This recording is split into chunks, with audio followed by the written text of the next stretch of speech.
मेरा प्यारा देश भारतवर्ष, इतना प्यारा देश, इतना सुंदर देश, इतना अलग अलग धर्म और जातियों को समेटने वाला देश, इतना विविधता को समेटने वाला देश, इसकी अवनति पिछले 9 साल में कैसे हो गई? इतनी अवनति कैसे हो गई? हम मानते थे सनातन धर्म में, भारतीयों में इतना ज़्यादा सद्भाव और समभाव है कि वो आसानी से टूट नहीं सकता। इतना मजबूत जोड़ है कि कोई तोड़ नहीं सकता। लेकिन मेरे देश को, मेरे समाज को, मेरे भारतवासियों को किस प्रकार से 9 साल के अंदर बुरी तरह से तोड़ दिया है, ये सुन सुनकर दिल बहुत ज़्यादा दुखी होता है, बहुत कष्ट होता है। ये महसूस होता है कि जिस देश को बनाने में इतने महापुरुषों ने अपना योगदान दिया, अपने प्राण न्यौछावर किए, इस देश को इन दुष्टों ने 9 साल के अंदर कितना नाश इसका कर दिया है। जहर जो हम लोग सोच रहे थे इतना अंदर तक चला गया है। 7-7, 8-8 साल के बच्चों के दिलो दिमाग पे ये धार्मिक जहर और जातीय जहर फैल गया है। इसका निराकरण कैसे होगा, इससे हम कैसे छुटकारा पाएंगे? मुझे लगता है कि 100 साल लग जाएंगे ये जो जहर है इसको शरीर से निकालने में और लोगों के मन से निकालने में। पहले हमने घटना सुनी, एक चेतन सिंह नामक व्यक्ति ने एक ट्रेन में घुसकर रात में, जब उसके पास सरकारी अस्त्र था, 3 अल्पसंख्यकों को, मुसलमानों को और एक आदिवासी को गोली से भून दिया और कहा कि तुम्हें मोदी और योगी को ही सपोर्ट करना पड़ेगा, समर्थन करना पड़ेगा। और बिना पूछे कि वो किसको वोट देते हैं, कैसे वोट देते हैं, एक सशस्त्र सिपाही ने 4 लोगों की नृशंस हत्या कर दी। जिस प्रकार से मणिपुर के अंदर हो रहा है, जातीय हिंसा, 4 महीने हो गए हैं, आपसी विद्वेष इतना ज़्यादा बढ़ गया है कुकी और मैती लोगों के बीच में कि देश का सीमावर्ती इलाका बिल्कुल अशांत हो गया है और गृह युद्ध की स्थिति है। अब एक नई घटना सामने आ रही है जिसमें मुजफ्फरनगर के एक निजी स्कूल की ओनर और शिक्षिका तृप्ता त्यागी की क्लास का एक वीडियो वायरल है। अब ये वायरल वीडियो कितना सत्य है, कितना असत्य है, ये तो जांच से पता चलेगा, लेकिन मानसिकता तो सत्य है अगर ये सच है। क्योंकि जो बताया जा रहा है कि एक मुस्लिम छात्र, और छोटा छात्र, 8-10 साल का छात्र, अपने कोई मैथमेटिक्स के किसी गणना में उससे कोई गलती हो गई। वैसे तो कानूनी अपराध है किसी बच्चे को पीटना स्कूल शिक्षिका द्वारा, लेकिन चलिए, शिक्षक और शिक्षिका जो हैं वो पिता और माता की तरह होते हैं, तो माना जा सकता था कि बच्चे को सुधारने के लिए उन्होंने कुछ दंड दे दिया जो कानूनी तौर पे सही नहीं था, लेकिन मानते हैं कि नैतिक रूप से मान लिया कि वो उसके हित साधन के लिए उन्होंने ऐसा किया। लेकिन इस शिक्षिका तृप्ता त्यागी ने बाकी हिंदुओं बच्चों को, उसी के सहपाठी बच्चों को बुला बुला के एक से कहा कि इसके थप्पड़ मारो, इसे पीटो। और जब हिंदू बच्चों ने थप्पड़ धीरे से लगाया तो हम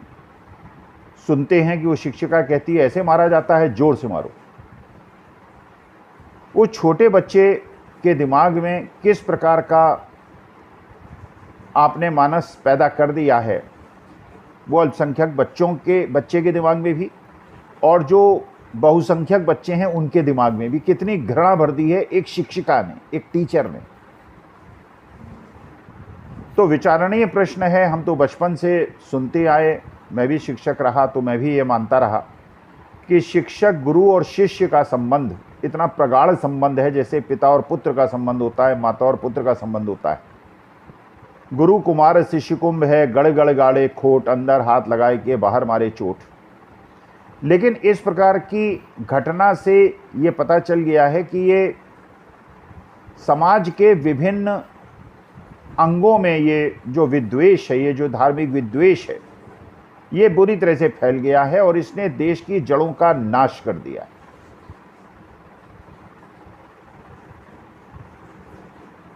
क्योंकि हम देश से प्यार करते हैं, क्योंकि हम राष्ट्रभक्त लोग हैं, क्योंकि भारत माता हमारी माता है, इसलिए हमारी जो चिंता है वो जायज़ है, वो वाजिब है। अब वो अल्पसंख्यक बच्चे का पिता ये कह रहा है कि हम कोई कंप्लेंट नहीं लिखाएंगे, और पुलिस भी कह रही है कंप्लेंट लिखाएं तो हम कार्रवाई करें। अगर वीडियो है और वीडियो की जांच की जाए और बच्चों से पूछा जाए और पुलिस जो है वो स्वतः संज्ञान लेके बच्चों से पूछताछ करे, शिक्षिका से पूछताछ करे, जो पीड़ित बच्चा है उससे पूछताछ करे, तो ये पता चलाने में बहुत ज़्यादा समय नहीं लगेगा कि घटना सच है या झूठ, वीडियो सच है या झूठ। अगर वीडियो सच है तो जिस प्रकार का काम उस टीचर ने किया है, गैर कानूनी तो किया ही है, उसने एक प्रकार का धार्मिक विद्वेष समाज में फैलाया है।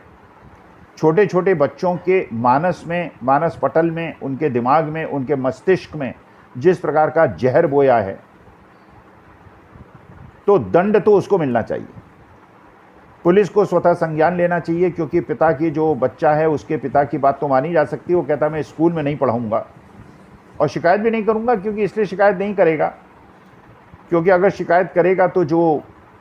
ये चाहता है कि समाज में विद्वेष फैले और उस विद्वेष का फ़ायदा राजनीतिक रूप से लिया जाए और राजनीतिक रोटियों को सेका जाए, उनको फ़ायदा होगा। कहेंगे देखिए शिकायत कर दी, वो तो टीचर थी, उसने गुस्से में कुछ कर दिया तो उसने पुलिस में शिकायत कर दी। लेकिन प्रश्न ये उठता है कि समाज का कर्तव्य क्या है, टीचर्स का कर्तव्य क्या है, जो वहाँ की खाप पंचायतें हैं और वहाँ के जो समाज के प्रबुद्ध लोग हैं उनका नैतिक कर्तव्य क्या है, और ये पुलिस का कर्तव्य क्या है, ये कानून का कर्तव्य क्या है, ये न्यायालय का कर्तव्य क्या है कि ये जांच स्वतः संज्ञान लेकर, अगर वहाँ का न्यायालय ये पुलिस से कहे कि इसका पड़ताल करो और ये पता चलाओ कि ये घटना सच है या झूठ, अगर सच है तो स्वतः संज्ञान लेके जो शिक्षिका जिसने इतना बड़ा पाप किया है, इतना बड़ा अधर्म किया है, उसने अपने गुरु धर्म का भी पालन नहीं किया है और पूरे विश्व को एक मैसेज दिया है, जैसे चेतन सिंह ने एक मैसेज दिया था पूरे विश्व को, उसी प्रकार से ये तृप्ता त्यागी ने दिया है, मोनू मानेसर ने दिया है, बिट्टू बजरंगी ने दिया है। तो बिट्टू बजरंगी तो चलिए अरेस्ट हो गए, मोनू मानेसर सुना है देश छोड़ के भाग गए। तो ये तृप्ता त्यागी के ऊपर इतना रहमो करम करने की आवश्यकता पुलिस को और कानून को क्या है, समाज को क्या है? ये मूर्ख ये नहीं समझ रहे हैं कि देश के अंदर हिंदू बहुसंख्यक हैं, लेकिन हमारे देश के 4 करोड़ लोग मुसलमान और क्रिश्चियन देशों में रहते हैं, जीवन यापन करते हैं, पैसा कमाते हैं, अपने माता पिता का भरण पोषण करते हैं और पैसा विदेश से यहाँ भेजते हैं, जिससे हमारी करेंसी को डॉलर की तुलना में मजबूत होने में मदद मिलती है। अगर इस प्रकार की खबरें विदेश में जाती रहेंगी, विदेशियों को पता चलता रहेगा कि भारत का ये विद्रूप रूप, जो विश्व के लोगों ने नहीं सोचा होगा कि भारत की अवनति इतनी ज़्यादा हो सकती है, महात्मा बुद्ध, महावीर, गुरु नानक, भगवान राम और कृष्ण और महात्मा गांधी के देश की अवनति इतनी अधिक हो सकती है कि इस प्रकार की विभत्स घटनाएं घट सकती हैं। तो अगर इसका प्रतिकार हुआ, अगर इसका प्रतिकार विश्व के अलग अलग देशों में हुआ, तो देश को इसकी क्या कीमत चुकानी पड़ेगी। तो समाज को ये सोचना पड़ेगा कि राजनीतिक हित के लिए जो राजनीतिक दल इस प्रकार का धार्मिक विद्वेष फैला रहे हैं और वोटों की फसल काटने कर रहे हैं, क्या हमको उसमें सहयोग देना चाहिए? क्या ये हमारा नैतिक और मौलिक कर्तव्य नहीं है कि एक छोटे बच्चे में अगर इतनी ज़्यादा, और जो हिंदू बच्चे हैं वो चाह नहीं रहे मारना, आप देखिए वीडियो को ध्यान से देखिए, वो मुसलमान बच्चे को मारना नहीं चाह रहे हैं, लेकिन टीचर कह रही है कि मारो, जोर से मारो। तो समाज का इतनी विद्रूप रूप, इतना विकराल रूप, इतना गंदा रूप मैंने कल्पना नहीं की थी अपने वृद्धावस्था में कि इतना विद्रूप रूप हो सकता है। और जो मूर्ख इन चीज़ों का समर्थन कर रहे हैं, मोनू मानेसर का, बिट्टू बजरंगी का, चेतन सिंह का और तृप्ता त्यागी का समर्थन कर रहे हैं, उनको भी अपने दिल पे हाथ रख के सोचना पड़ेगा। हमारे हिंदू धर्म में तो, सनातन धर्म में पुनर्जन्म की व्याख्या है। अगर आप पुनर्जन्म को मानते हैं और इस प्रकार के पाप कर्म में आप संलग्नित रहते हैं, तो आप अपनी आत्मा को क्या जवाब देंगे जब ऊपर जाएंगे, भगवान के पास जाएंगे, जब परमेश्वर आपसे पूछेगा कि आपका गुरु धर्म क्या था, आपने क्या गुरु धर्म का पालन किया, पिता धर्म का पालन किया, अपने बच्चों को आपने इस प्रकार का बहशी क्यों बना दिया, जानवर क्यों बना दिया, तो आप परमेश्वर को क्या जवाब देंगे? अगला जन्म आपको कैसा मिलेगा? क्या लोग आपको दुत्कारेंगे नहीं, आपको लात से नहीं मारेंगे, आपको लाठी से नहीं मारेंगे अगर आप इस प्रकार के दुष्कर्म करेंगे? अगर सनातन धर्म और हिंदू धर्म के आप असली समर्थक हैं तो हिंदू समाज को ऐसे लोगों का विरोध करना चाहिए, मुस्लिम समाज को अपने समाज में जो उग्रवादी और दुष्ट लोग हैं उनका विरोध करना चाहिए, सिख समाज को भी ऐसे ही करना चाहिए, क्रिश्चियन समाज, सभी समाज को ऐसा करना चाहिए। जो अच्छे लोग हैं उनको आपस में हाथ मिलाना चाहिए, एक दूसरे का सहयोग करना चाहिए, बिना किसी लाभ हानि की चिंता किए हुए ऐसी चीज़ों का विरोध करना चाहिए। और जो दुष्ट हैं समाज में, चाहे वो किसी धर्म और जाति के हों, उनका विरोध करना चाहिए, उनका पर्दाफाश करना चाहिए। नहीं तो बहुत देर हो जाएगी, और इतनी ज़्यादा देर हो जाएगी कि देश उसकी कीमत चुका नहीं पाएगा। अभी आप कल्पना नहीं कर पा रहे हैं, अभी तो जहर के अंदर डूब गए हैं, जहर बुझे तीर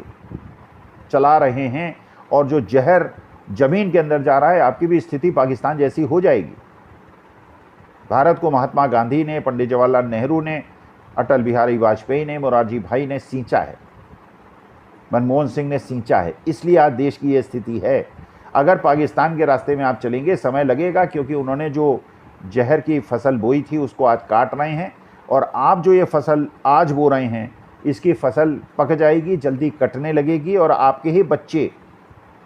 जो विदेश में पढ़ रहे हैं और विदेश में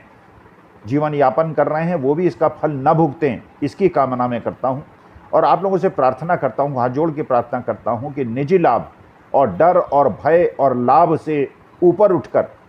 समाज में ये जो विकृतियाँ आ रही हैं, ये जो गलत चीज़ें पनप रही हैं, इसका विरोध कीजिए, वरना भारत माता बहुत दुखी होगी, और जो आपके हमारे इष्ट हैं वो हमसे खुश नहीं होंगे, हमें दंड देंगे। तो दंड से बचने के लिए और धर्म के अनुरूप कार्य करने के लिए इस प्रकार की तृप्ता त्यागी और चेतन सिंह और मोनू मानेसर और बिट्टू बजरंगी जैसे लोगों का विरोध कीजिए, और समाज में जो अच्छी भावनाएं हैं वो अपने बच्चों में चेतना जागृत कीजिए, वरना देश का, समाज का और विश्व का बहुत ज़्यादा नुकसान हो जाएगा, बहुत देर हो जाएगी। इसलिए कृपा करके जागिए, उठिए और छोटी सोच को छोड़कर बड़ी सोच की तरफ बढ़िए।